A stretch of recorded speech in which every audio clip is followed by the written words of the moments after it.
Donc on va faire la solution de la première exercice sur la première fiche de topologie, où on va regarder le suprême, maximum, minimum de différents ensembles. Et on va commencer par l'ensemble des moins 1 puissance n avec n moins n. Donc ceci est une suite qui oscille entre moins 1, 1, moins 1, 1, moins 1, 1. Donc l'ensemble de toutes ces valeurs, c'est moins 1 et 1. Donc je note déjà que cet ensemble est borné, puisque pour tout x dans A1, j'ai x qui est entre 1 et moins 1. Donc là, j'ai un majorant de A1. Ici, j'ai un minorant de A1. Du coup, A1 est borné. Et puisque en plus, comme 1 est dans A1, c'est un maximum. Donc, j'ai un élément qui est un majorant dans l'ensemble et que dans l'ensemble. Donc, c'est un maximum, et tout maximum est une suprêmum. Suprêmum. Et de même, le même argument va montrer que moins 1 est un minimum et c'est l'infimum de l'ensemble. Ok. Ensuite, je regarde la suite A2 qui est la suite des moins 1 puissance n fois n. Avec n moins 1. Donc ici, A2, c'est l'ensemble. Alors on commence avec 0, puis moins 1, puis 2, moins 3, 4, moins 5, etc. Donc dans cet ensemble, j'ai la partie impaire, moins 1, moins 3, moins 5, qui diverge vers moins l'infini, et la partie paire 2, 4, 6 qui remonte vers plus l'infini. Ok? Donc, la suite, donc 2n satisfait 2n dans A2 pour tout n, et j'ai aussi que 2n diverge vers plus l'infini quand n tend vers plus l'infini, et donc A et 2 est non majoré, et en particulier le suprêmum de l'ensemble qui n'est pas majoré, c'est plus l'infini. Ok? Donc de même, la suite, si maintenant je regarde la suite des nombres impairs dans A2, la suite moins 2n plus 1 satisfait que moins 2n plus 1 est inclus dans A2 pour tout n. Et là,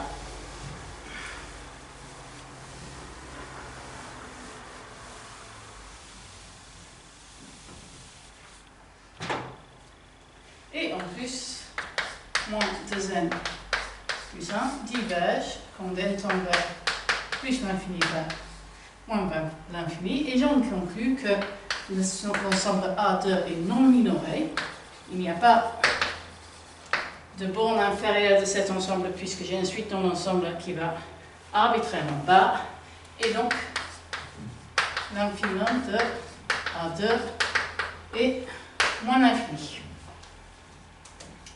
Ok, ensuite, R3, c'est la suite des éléments 2n plus 1 divisé par n plus 2 avec n dans n. Et je propose, pour analyser cet ensemble, de regarder, donc on est en train de regarder une suite dans ce cas, puisque la quantité ici ne dépend que de n, Et je propose d'examiner le sens de la variation de cette suite. Alors, si je regarde 2n plus 1 divisé par n plus 2, je peux faire une division euclidienne de 2n plus 1 par n plus 2. Je vais obtenir 2 fois n plus 2 moins 3 divisé par n plus 2, ce qui est égal donc à 2 moins 3 sur n plus 2. Et je note que la suite 3 sur n plus 2 est décroissante en n, et donc la suite 2 moins 3 sur n plus 1 est croissante en n. Et de plus,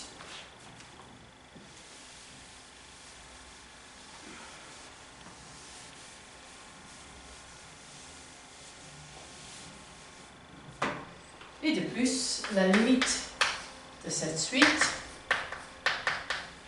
de n plus 1 divisé par n plus 2 est égal à 2. Donc là, j'ai une suite qui est croissante.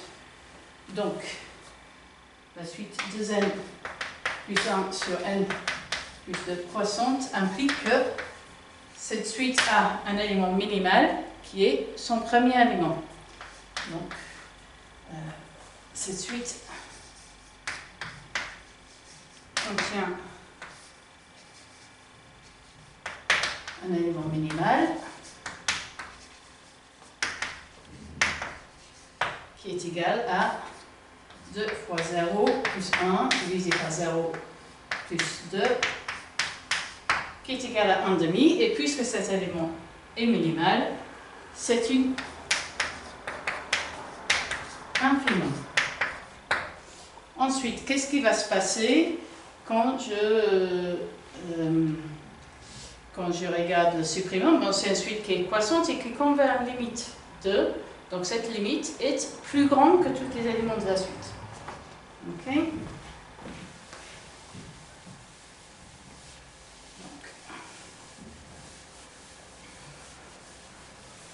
puisque j'ai 2n plus 1 sur n plus 2 qui est croissante, ça m'implique que 2 est plus grand ou égal à 2n plus 1 sur n plus 2 pour tout n dans n, et donc 2 est une majorant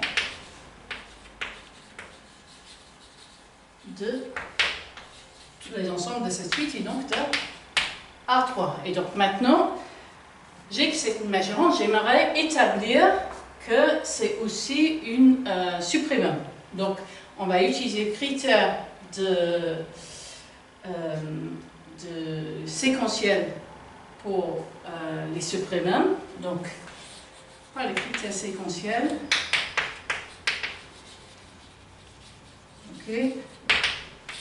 Si il existe une suite xn telle que xn est dans R3 pour toute n et xn converge vers 2, alors 2 est égal au supprimum de R3, et ça m'implique que voilà. Donc, mais ici j'ai qu'une telle suite, je peux prendre xn qui est simplement 2n plus 1 sur n plus 2 convient, et donc supprimum de R3 est égal à 2, et ce n'est pas un maximum. Montrons que 2 n'est pas dans R3, n'est pas dans R3. Ben, si on avait 2 contenus dans R3, on aurait un n tel que 2n plus 1 sur n plus 2 est égal à 2.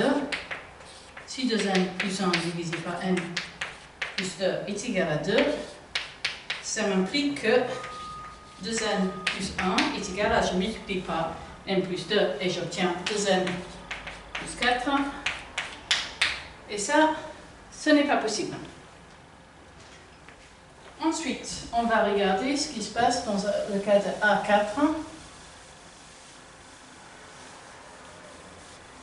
Donc, pour A4, je regarde l'ensemble de toutes les 2m plus n divisé par m plus 2n, avec n et n des entiers positifs non nuls.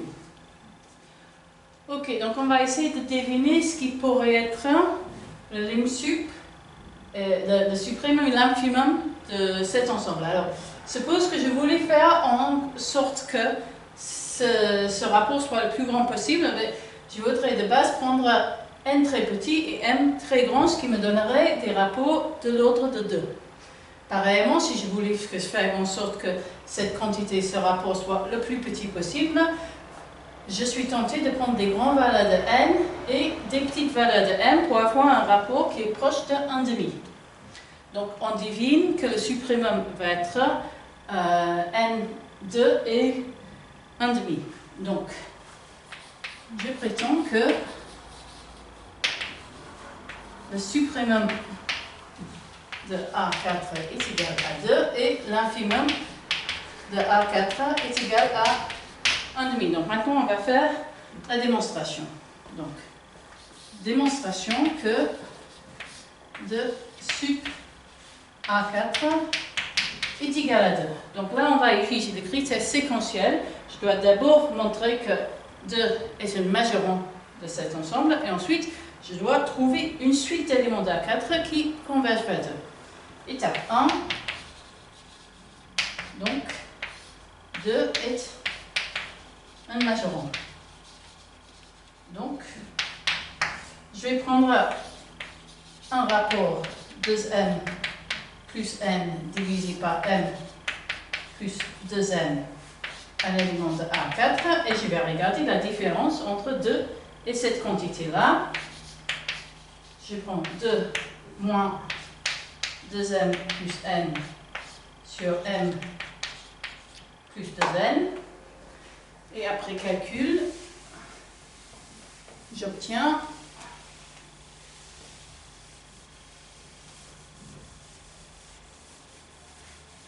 je vais obtenir 3n divisé par m plus 2n qui lui est positif puisque m et n étaient des entiers strictement positifs. Okay. Et donc, ça m'implique que pour toute m et n dans une étoile, j'ai bien que 2 est plus grand que 2m plus n divisé par m plus 2n. Ok. Étape 2. Existe une suite que je vais appeler xm, telle que xm est inclus dans A4 pour tout m et xm converge quand m tend vers plus l'infini vers 2.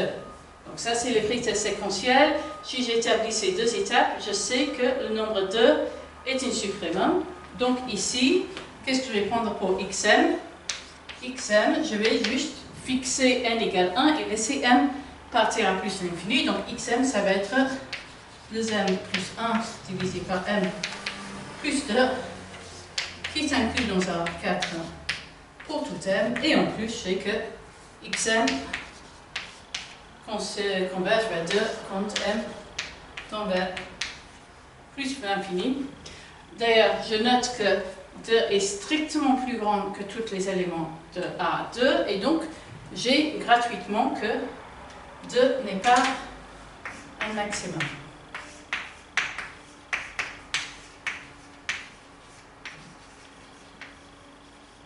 De A4. Ok. Ensuite, maintenant, on va faire la même chose pour inf A4. Donc, je vais... Donc, ensuite, le même argument. avec la suite xn qui va être 2 plus n divisé par 1 plus 2n montre que 1 demi est égal à nymphe de A4 et également 1 demi n'est pas dans A4 et donc ce n'est pas un minimum.